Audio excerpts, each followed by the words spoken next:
শুভ দুপুর বন্ধুরা।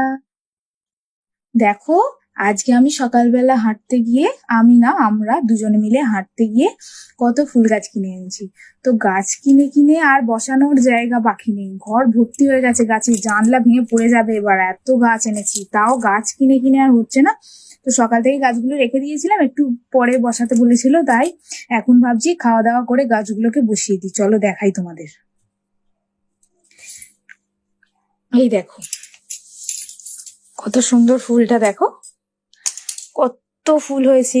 দেখো, এই গাছটা এনেছি, আর এই দেখো হাতে করে দেখাই, এই গাছটাও এনেছি, দেখছো? আরো একটা গাছ আছে, দেখাই তোমাদের জানলায়। এই যে দেখো, এই গাছটাও এনেছি আজকে। এত সুন্দর ব্লু কালারটা, মানে নীল কালার বলতে পারো, এত সুন্দর নীল কালারটার ফুলটা হয়েছে। এই তিনটে গাছ আজকে এনেছি, চলো বসিয়ে ফেলি।